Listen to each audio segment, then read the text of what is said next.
नमस्ते दोस्तों, मैं घनश्याम अपने गुरुकुल ऑनलाइन एकेडमी में आप लोगों का स्वागत करता हूं। अगर आप हमारे चैनल पर नए हैं तो हमारे चैनल को लाइक, शेयर और सब्सक्राइब जरूर करें। हम आप लोगों के सामने हिंदी व्याकरण सीरीज का चौथा टॉपिक लेकर आए हैं। यह चौथे टॉपिक जो हमारा है यह विशेषण का था, और यह विशेषण में अभी तक हम लोगों ने 3 क्लास का अध्ययन डीपली कर चुके हैं। यह जो क्लास है यह चौथी क्लास है, और 3 क्लास में हमने विशेषण की परिभाषाएं देखी, उसके भेद देखे, और उस भेद में क्रमानुसार हम बढ़ते बढ़ते आ गए हैं। क्या नाम है? संख्यावाची विशेषण। संख्यावाची विशेषण की हमने परिभाषा देखी, और संख्यावाची विशेषण 2 प्रकार की होती, एक निश्चित संख्यावाची विशेषण होता है, एक अनिश्चित संख्यावाची विशेषण होता है। और जो निश्चित संख्यावाची विशेषण होता है इसमें निम्नलिखित 6-7 प्रकार का जो भेद होता है उसका हम लोग अध्ययन कर रहे हैं। इसमें से क्या नाम निश्चित संख्यावाची जो उसमें भेद करते हैं तो उसमें लगभग 3 भेद को हमने अध्ययन किया, जिसमें से क्रमवाचक हमने अध्ययन किया, गणनावाचक विशेषण का हमने अध्ययन किया, फिर समुदायवाचक विशेषण का अध्ययन किया। अब इसके बाद अगला जो टॉपिक है यह है विवक्षावाचक विशेषण। विवक्षावाचक विशेषण क्या होता है इसको समझने का प्रयास करते हैं। जब संज्ञा या सर्वनाम को के सामने कोई संख्याएं प्रयोग की जाती हैं, वह संख्या डबल हो, लगातार एक ही संख्या 2 बार होती है, तो उसे हम विवक्षावाचक विशेषण कहते हैं। या एक दूसरी परिभाषा है उसको समझने का प्रयास करिए। जब संख्याओं के माध्यम से किसी संज्ञा और सर्वनाम की विशेषता प्रकट करते हैं, और वह जो संख्या होती है वह एक ही संख्या 2 बार आती है, तो वहाँ पर विवक्षावाचक विशेषण होता है। पहले हम हेडिंग लिखते हैं, फिर परिभाषा लिखते हैं, फिर इसके उदाहरण को समझने का प्रयास करते हैं। तो हमारा जो हेडिंग होने वाला है, चौथा हेडिंग, यह है विवक्षावाचक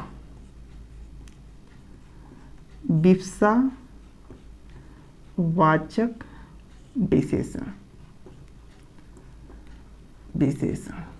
आप लोग ध्यान दीजिएगा। विवक्षावाचक जो विशेषण होता है उसका साफ साफ परिभाषा होती है, यदि एक ही निश्चित संख्या 2 बार आए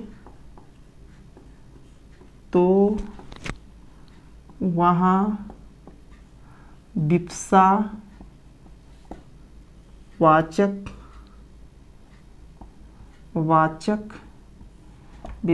विशेषण होता है।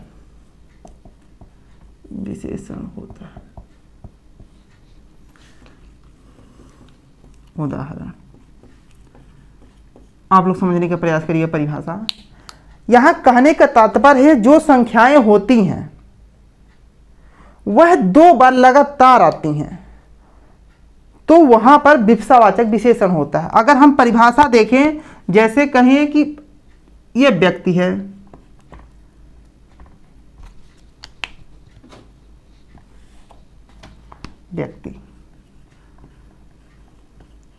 यह व्यक्ति संज्ञा है, इसके पहले 2 संख्या ऐसी संख्याएं आए जो 2 बार लगातार आए, तो आप लोग देखेंगे यह है 10, सॉरी ये थोड़ा सा अलग करना पड़ेगा, 10 व्यक्ति।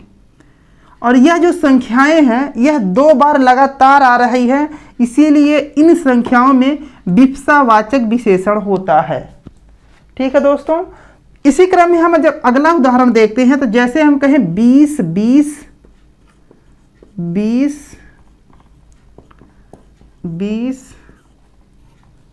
रुपए।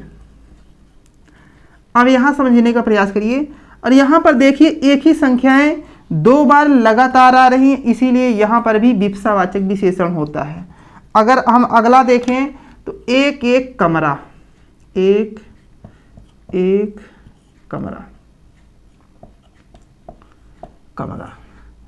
यहां पर भी जो संख्याएं हैं एक संख्याएं 2 बार आई हैं, लगातार आई हैं, इसीलिए इन ऐसे स्थानों पे विफलतावाचक विशेषण होता है। इसी क्रम में अब हम आगे बढ़ते हैं। अब देखते हैं कि जो संख्याएं हैं अब किस माध्यम से प्रयोग की जाती हैं। संख्याएं तो एक ही हैं, उसका जो माध्यम है प्रयोग करने का यह अलग अलग है। यह जो अलग अलग कहने का तात्पर्य होता है उसी के माध्यम से जो संख्याएं कही जाती हैं वो वही होता है। जैसे अगर हम ये संख्याएं एक बार प्रयोग करें, सिर्फ एक बार, तो यह जो संख्याएं तब गणना के पर्पज से की जाएंगी, तब यह गणनावाचक होगा। अगर हम 2 बार कर रहे हैं तो यह जो विफलतावाचक विशेषण के अंतर्गत जाएगा। तो अब इसी क्रम में हम आगे बढ़ते हैं और जो इसके बाद आता है प्रत्येक बोधक विशेषण। अब प्रत्येक बोधक विशेषण क्या होता है इसको समझने का प्रयास करते हैं। जैसे कि पहले हेडिंग लिखते थे फिर समझते हैं। प्रत्येक बोधक विशेषण समझने का प्रयास करते हैं। इस वाले विशेषण में आपके एग्जाम्पल में प्रत्येक, प्रति एक, एक एक इत्यादि ऐसे जो एग्जाम्पल में जो उदाहरण आएंगे तो वहां पर देखने को मिलेगा। जैसे आप लोग ध्यान रखिए, जो प्रत्येक कहने का मतलब है प्रति एक एक। जैसे कि आपके क्लास में, आप टीचर हैं, आपकी क्लास में 50 बच्चे हैं, आपने 50 बच्चों का विश्लेषण एक एक करके अध्ययन किया। आपके जो प्रिंसिपल है आते हैं और कहते हैं कि आपने बच्चों का विश्लेषण किया, तो आप कहते हैं कि हमने प्रत्येक बच्चों का, प्रति एक एक बच्चों का अध्ययन, हमने विश्लेषण जो बहुत ही अच्छे तरीके से किया। जो उसके लिए जो संख्याओं का आप प्रयोग कर रहे हैं, प्रत्येक, प्रत्येक, ये जो संख्याएं प्रयोग कर रहे हैं यही संख्याएं में, इसी संख्याओं में क्या नाम है, प्रत्येक बोधक विशेषण होता है। अब देखिए, आप लोग इसी परिभाषा नोट करिए, फिर उसके बाद आप लोगों को जल्दी समझ में आएगा। तो यह परिभाषा होगी जो गणनी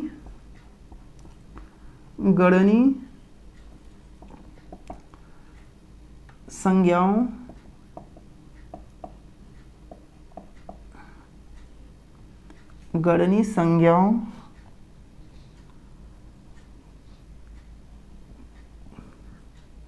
गणनी संज्ञाओं की प्रति एक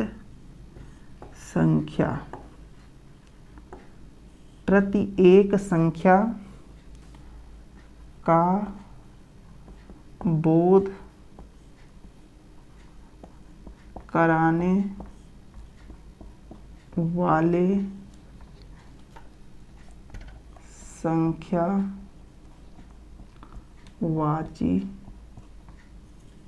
संख्यावाची शब्द प्रत्येक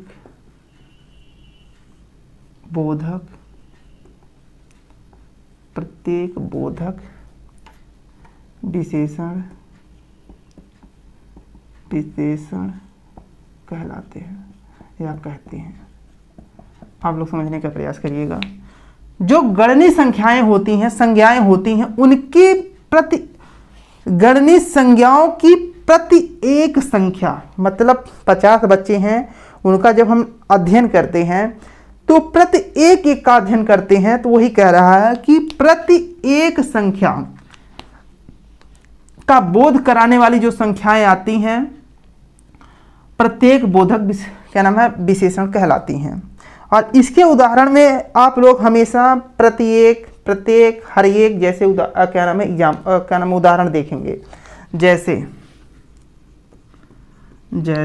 कौन कौन सी ऐसी संख्याएं आएंगी जो प्रत्येक बोधक का विशेषण कराएंगी, तो आप बताएंगे प्रति, आप बताएंगे प्रत्येक, आप बताएंगे क्या नाम है, प्रति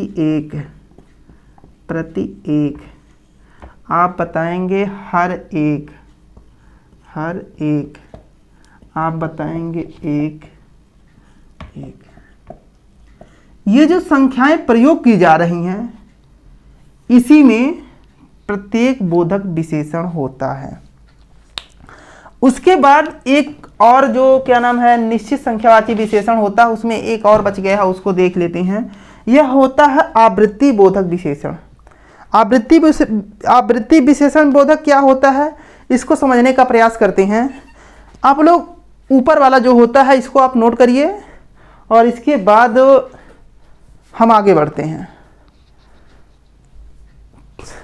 हमारा जो हेडिंग होने वाली है यह है, इसको नोट कर पहले हटाते हैं। चलिए, हमारा जो हेडिंग है यह है प्रति एक, यह है आवृत्ति बोधक विशेषण। आप लोग समझने का प्रयास करिएगा। आवृत्ति बोधक यह जो तुलना करने के अर्थ में आता है। जैसे कि मैं आप लोगों को बता दूं, यह दो किताब हैं। यह किताब आदित्य की है, यह वासुदेव नंदन की किताब है। मैंने कहा आप लोगों से कि यह जो आदित्य की किताब है इससे 10 गुना अच्छी वासुदेव नंदन जी की किताब है। और जो हम ये संख्याएं प्रयोग कर रहे हैं, संख्या के बाद गुना का प्रयोग कर रहे हैं, इस गुना में संख्या प्लस गुना में मिला के उस संख्या में प्रत्येक बोधक विशेषण होता है। एक बार फिर से समझिए, यह दो किताबें हैं हमारे पास। एक किताब आदित्य प्रकाशन है, एक किताब वासुदेव नंदन जी की है। हमने कहा कि आदित्य प्रकाशन से अच्छी किताब जो है यह वासुदेव नंदन की है, और कहा इसके 10 गुना अच्छी ये किताब है। और जो संख्याओं का प्रयोग हम कर रहे हैं, संख्या के साथ साथ गुना का प्रयोग जो कर रहे हैं, इस संख्याओं के साथ गुना में कौन सा विशेषण होता है, तो आप लोग बताएंगे आवृत्ति बोधक विशेषण। यह जो तुलना के अर्थ में ज़्यादा प्रयोग किया जाता है। तो हमारा जो हेडिंग होने वाली है वह आप लोग हेडिंग नोट करिए, यह आवृत्ति बोधक विशेषण। इसकी परिभाषा है एक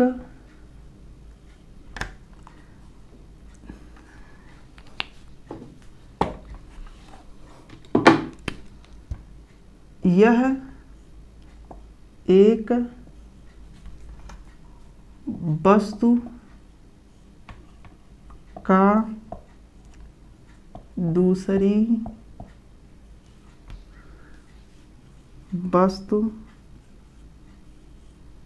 एक वस्तु का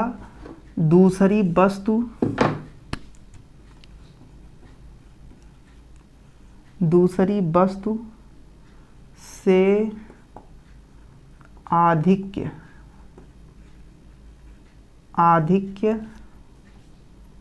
का अनुपात बताता है। और जब यह अनुपात बताता है तो वहां पर गुणी गुना जैसे शब्दों का प्रयोग करते हैं। अब उसके बाद एक और है, इसको नोट करिएगा। और दूसरी परिभाषा है, यह जो एक वस्तु का, हमने कहा यह दो किताबें हैं,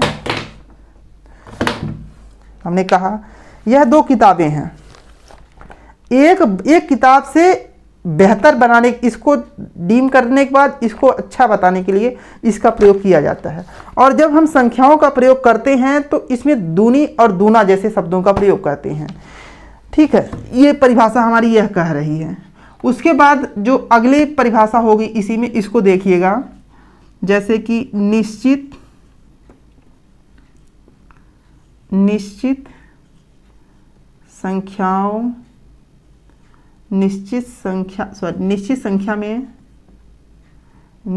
संख्या में गुना,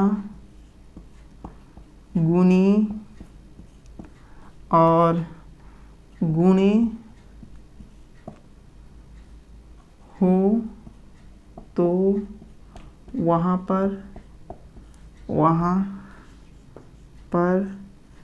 आवृत्ति बोधक विशेषण होता है। जैसे हमने ये परिभाषा कह रही है कि मतलब कोई संख्या मान लीजिए 3, यह जो निश्चित संख्या है इसके बाद कोई शब्द प्रयोग होता है, जैसे गुना, गुनी, गुने का प्रयोग होने लगता है, तो यहाँ पर जो है आवृत्ति बोधक विशेषण होता है। जैसे कहें कि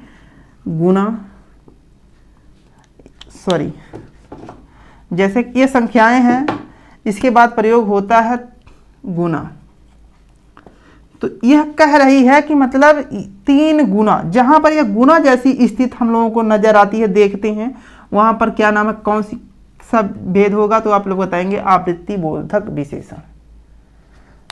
ठीक है, जैसे अब एक बार फिर से परिभाषा है, आप लोग याद करिए। निश्चित संख्याओं में ये देखिए निश्चित संख्या है, संख्याओं में गुना, गुनी, गुने हो तो वहां पर आवृत्ति बोधक विशेषण होता है। यह निश्चित संख्या है, इसके बाद गुना या गुनी या गुने अगर आते हैं तो यह जो आवृत्ति बोधक विशेषण होता है। अगर गुना गुनी विशेषण नहीं आते हैं तो यह जो है गिनने के पर्पज से प्रयोग किया जाता है, तब यहाँ पर गणनावाचक विशेषण होता है। अगर उदाहरण है, यह उदाहरण है, यह जैसे हो, उसके बाद अगर देखें तो आप लोग बताएंगे चौगुना। यहाँ जो किसी वस्तु को बताया जा रहा है कि यह 4 गुना है, और जैसे देखिए यहाँ पर भी गुना जैसी गुना दिखाई दे रहा है। उसके बाद देखें तो आप लोग बताएंगे तिगुनी वस्तु। ये देखिए यहाँ पर तिगुनी जैसी आकृतियां नजर आ रही हैं। यह जो गुना गुनी शब्दों का प्रयोग हो रहा है, उसके बाद देंगे 5 गुना। ये जो गुना गुनी जैसे शब्दों का प्रयोग हो रहा है, तो वह जो आवृत्ति बोधक विशेषण होता है। इस प्रकार से हमारा जो निश्चित संख्यावाची विशेषण होता है यह पूरा होता है। आप लोग ध्यान दीजिएगा कि जो हम संख्यावाची विशेषण पढ़ रहे हैं, यह जो संख्या होती है हमारे दैनिक जीवन में, बस उसका जो कहने का तरीका होता है यह अलग अलग माध्यम से हम लोग करते हैं। कहीं पर पहला दूसरा कहते हैं, कहीं पर गिनने के पर्पज से कहते हैं जैसे 1 2 3, कहीं पर समुदाय के लिए प्रयोग करते हैं जैसे 4 5, सहस्र, ऐसे जो क्या नाम है गाही, ऐसे जो शब्द प्रयोग कर रहे हैं हम संख्याओं का जो अलग अलग माध्यम से, तो जो अलग अलग माध्यम से प्रयोग कर रहे हैं वहाँ पर यह जब वो अलग अलग होता है तो वहाँ पर एक सिचुएशन पैदा होता है कि यह इसी में जाएगा, और उसी के अनुसार हमको याद करना है बस। और एग्जाम्पल में आपका यहाँ से ज़्यादा से ज़्यादा प्रश्न बनेगा, ये 100% आप जान लीजिए। अगर आप यहाँ से छोड़ के भागें तो आपका एग्जाम्पल में जो प्रश्न आएगा परीक्षा में, आपको वो सिखा देगा कि प्रश्न कैसे बनता है। इसीलिए आप लोग इसको ध्यान से देखिए। मैं भी एक बार गलती किया था, ये टॉपिक मैं छोड़ के भाग गया। मुझे बाद में रियलाइज़ हुआ कि मैंने बहुत बड़ी गलती की, मेरा यहाँ से जो बनने वाले प्रश्न थे वो पूरे गलत हुए हैं। मैं आप लोगों से यही रिक्वेस्ट कर रहा हूँ कि आप लोग गलती ना करिए ऐसा। अब हमारा जो अभी हमने संख्यावाची विशेषण पढ़ा, उस संख्यावाची विशेषण में मैंने 2 भेद पढ़ाया था, एक निश्चित संख्यावाची विशेषण, एक अनिश्चित संख्यावाची विशेषण।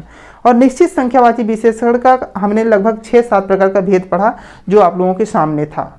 कहीं पर गणनावाचक होता है, कहीं क्रमवाचक होता है, कहीं आवृत्तिवाचक होता है, कहीं का नाम है विपसावाचक होता है। ऐसे जो हमने इसको पढ़ा, आप लोग इसको ध्यान रखिए। अब एक बचता अनिश्चित संख्यावाची विशेषण। अनिश्चित संख्यावाची विशेषण क्या होता है? जब हम कोई संज्ञा या सर्वनाम के पहले संख्या का प्रयोग करते हैं, वह संख्या निश्चित नहीं होती है, वह अनिश्चित होती है। जैसे हम कहें कुछ व्यक्ति, जो कुछ व्यक्ति के पहले हम जो कुछ का प्रयोग कर रहे हैं, यह एक अनिश्चित संख्या का बोध हो रहा है। जैसे कहें लगभग 12 दर्जन केला या 1 दर्जन केला, लगभग प्रयोग हुआ होना चाहिए, लगभग 1 दर्जन केला। जब हम लगभग का प्रयोग कर रहे हैं, यह जो लगभग का प्रयोग करने के बाद हमें एक बोध हो रहा है कि लगभग 12 हो सकती हैं, लेकिन 12 से ज़्यादा भी हो सकती हैं, 12 से कम भी हो सकती हैं। ये जो प्रयोग हम कर रहे हैं यहाँ पर अनिश्चित संख्यावाची विशेषण होता है। तो आप लोग इसको भी एक परिभाषा के माध्यम से नोट कर लीजिए, क्योंकि यहाँ से भी प्रश्न बनते हैं।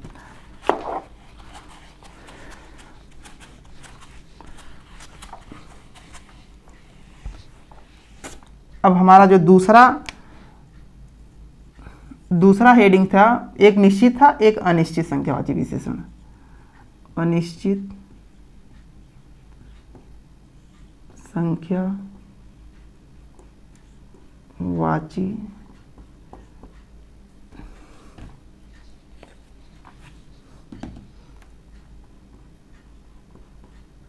विशेषण। अब परिभाषा आप लोग नोट करिए। वे संख्यावाची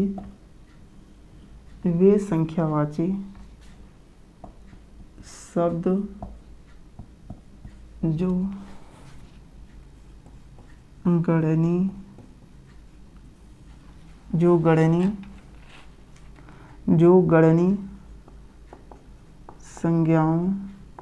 गणनी संज्ञाओं की अनिश्चित संख्या का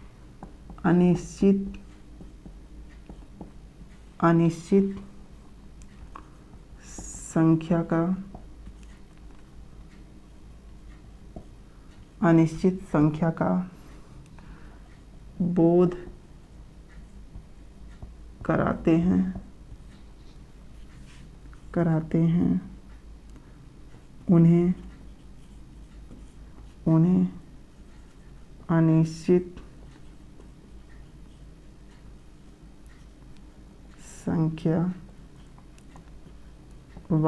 अनिश्चित संख्यावाचक विशेषण कहते हैं। विशेषण कहते हैं। आप लोग ध्यान दीजिएगा कि वे संख्यावाची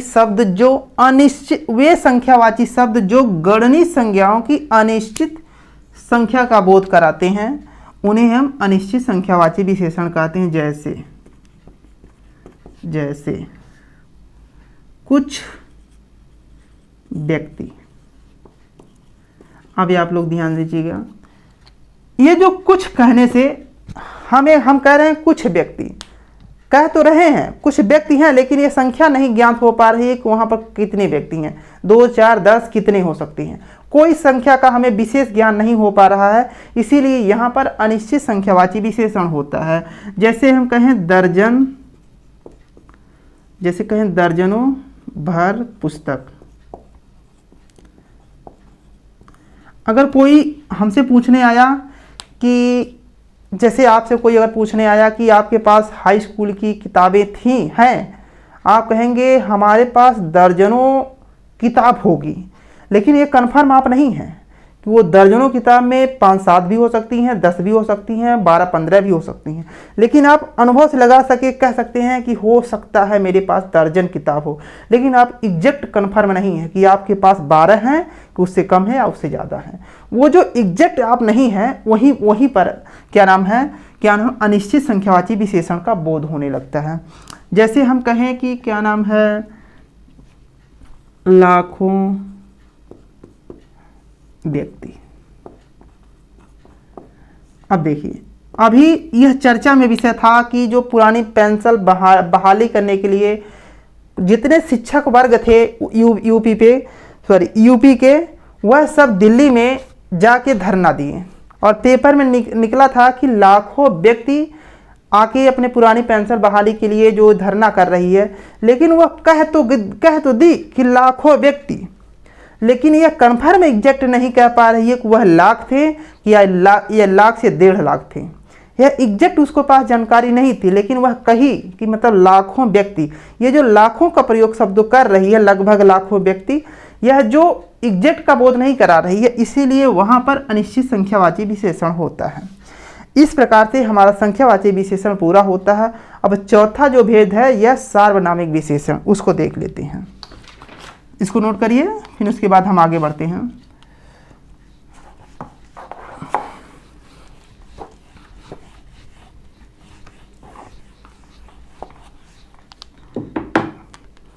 चौथा हमारा हेडिंग है सार्वनामिक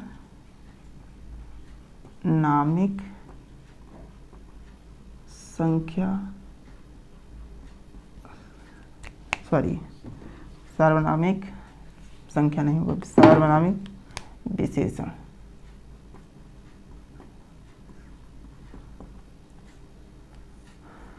आप लोग ध्यान दीजिएगा, सार्वनामिक विशेषण होता क्या है,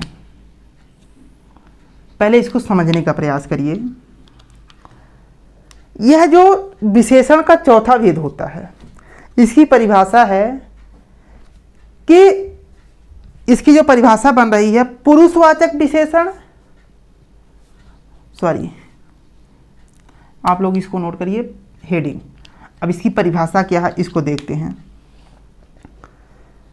पुरुषवाचक सर्वनाम प्लस निजवाचक सर्वनाम को छोड़कर अन्य सर्वनाम शब्द जब किसी संज्ञा के पहले प्रयोग होने लगते हैं तो वहां पर सार्वनामिक विशेषण होता है। आप लोग इस वाले टॉपिक को भी ध्यान से देखिए, क्योंकि यहाँ से ज़्यादा से ज़्यादा प्रश्न बनता है। संख्यावाची विशेषण और एक के नाम है, क्या नाम है, सार्वनामिक विशेषण, ज़्यादा प्रश्न बनता है। इसको समझने का प्रयास करिए एक बार फिर से। पुरुषवाचक सर्वनाम प्लस निजवाचक सर्वनाम को छोड़कर आप लोगों से पूछना चाहता हूं कि जो पुरुषवाचक सर्वनाम कौन कौन से होते हैं, तो आप लोग बताइएगा हम, तुम, आप। और निजवाचक सर्वनाम कौन होता है, तो आप बताएंगे आप। यह जो सर्वनाम होते हैं को छोड़कर अन्य सर्वनाम कितने होते हैं, तो आप लोग बताइएगा 8। कौन कौन से होते हैं, तो आप लोग बताइएगा यह, वह, कौन, क्या, कुछ, कोई, कुछ, जो, सो। यह जो 8 सर्वनाम होते हैं, यह सर्वनाम जब संज्ञा के पहले आते हैं तो वहां पर सार्वनामिक विशेषण होता है। नहीं समझे आप लोग? इसको हम नोट करते हैं, फिर समझने का प्रयास करते हैं। इसकी जो परिभाषा होगी उसको देखते हैं। परिभाषा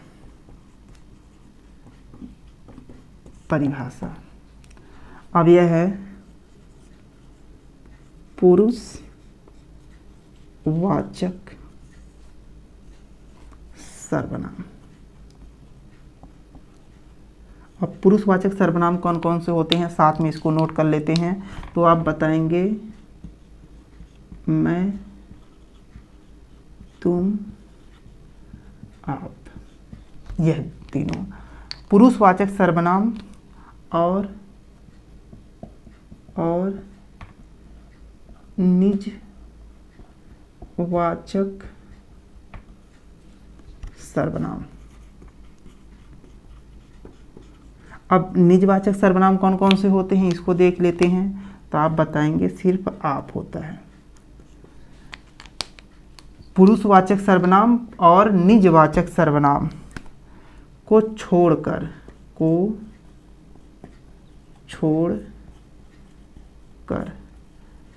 जब अन्य सर्वनाम, अब अन्य सर्वनाम कितने कुल होते हैं उसको देख लेते हैं। यहीं पर आप लोग बताएंगे यह, वह, जो, सो, कोई, कुछ, कौन, क्या। यह जो सर्वनाम है अन्य है, यह कुल कितने हैं, तो आप लोग बताएंगे 8। ठीक है, आप लोग ध्यान दीजिएगा। पुरुषवाचक सर्वनाम और निजवाचक सर्वनाम को छोड़कर जब अन्य सर्वनाम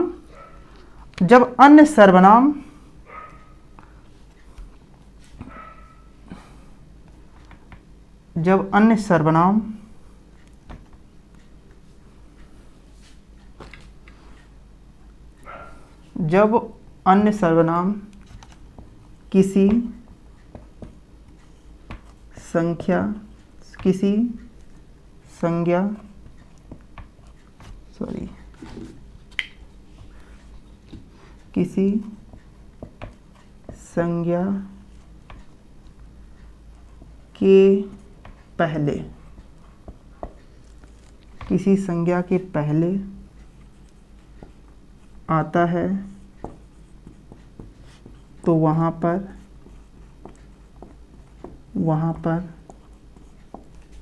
सार्वनामिक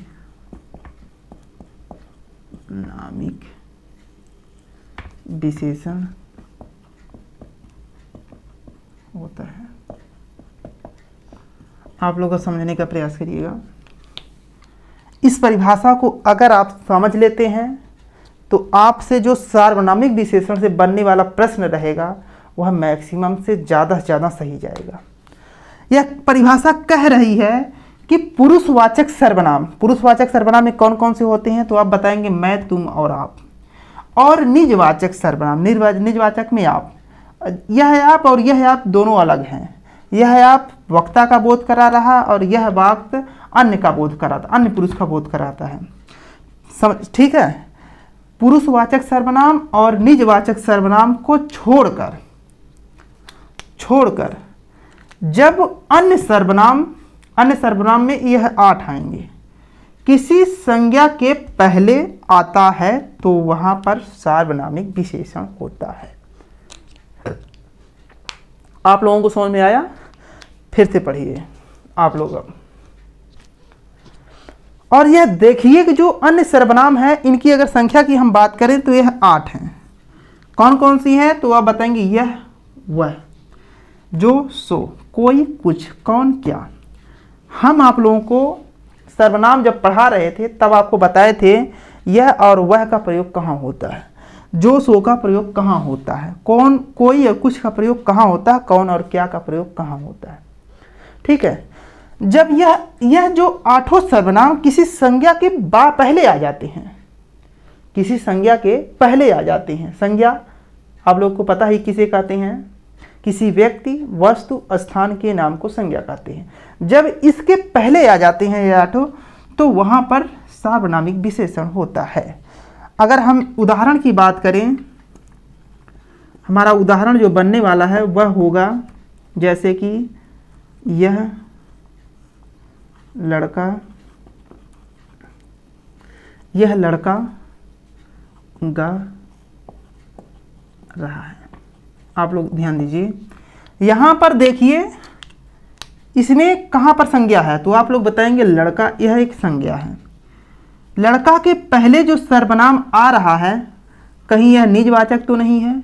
निजवाचक देखिए कहाँ, आप लोग यहाँ लिखिए निजवाचक में आप है, नहीं ये तो नहीं है। फिर देखते हैं पुरुषवाचक में मैं, तुम, आप, ये भी नहीं है। यानी कि यह जो यह है यह अन्य वाले में इसमें है। इसमें से अगर आप खोजेंगे तो आप बताएंगे हाँ सर ये वाला, यह जो यहाँ पर आ रहा है।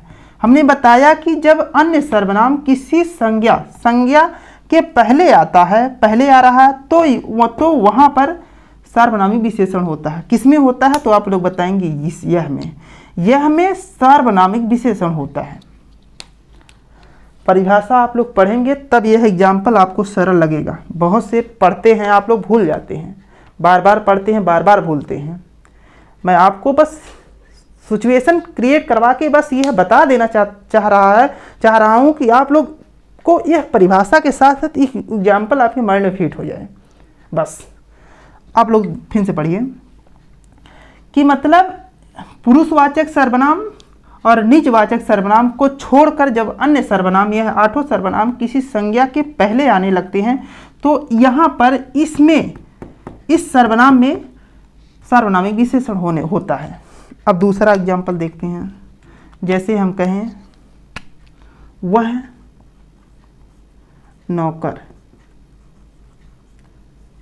नौकर बहुत तेज है। अब देखिए यहाँ पर जो संज्ञा है वह नौकर है। कौन सी संज्ञा है? तो जातिवाचक है। और इसके संज्ञा के पहले जो सर्वनाम आ रहे हैं यह अन्य में से इसमें में से आ रहा है।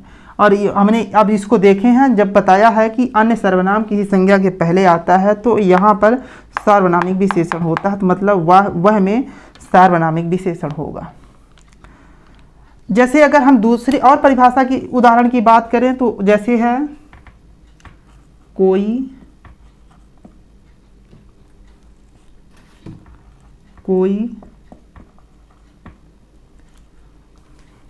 आया है। अब यहाँ देखिए, यहाँ तो संज्ञा नहीं दिखाई दे रही है, लेकिन अब हम खोजेंगे कि अन्य सर्वनाम इसमें है कि नहीं। आप लोग बताएंगे सर कोई यहाँ है और इसमें भी है, यानी कि इसमें सार्वनामिक विशेषण होगा। अब उसके बाद देखते हैं, जैसे कि एक और देख लेते हैं,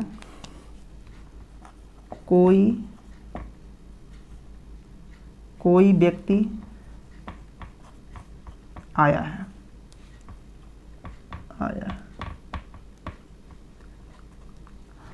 अब देखिए यह जो व्यक्ति है या संज्ञा है, इसके पहले जो सर्वनाम आ रहा है ना तो यह निजवाचक है और ना ही पुरुषवाचक है। जब यह दोनों नहीं है तो अन्य सर्वनाम में आता है, और अन्य सर्वनाम कह रहा है कि जब अन्य सर्वनाम किसी संज्ञा के पहले बाद में आते हैं तो वहां पर क्या नाम है, सार्वनामिक विशेषण होता है। इस प्रकार से हमने सार्वनामिक विशेषण का क्या नाम है, परिभाषा प्लस इसको उदाहरण देखा। आप लोग इस वाले उदाहरण को, परिभाषा को जरूर नोट करिएगा, फिर इसके बाद इस उदाहरण को नोट करिएगा। अब अगली क्लास हमारी जो है इसका भेद हम पढ़ेंगे, साथ में कुछ विशेष तत्व जो होते हैं विशेषण को उसको देखेंगे, और फिर आपको बताएंगे एग्जाम्पल में कैसे प्रश्न बनते हैं। तो तब तक के लिए नमस्ते, थैंक यू।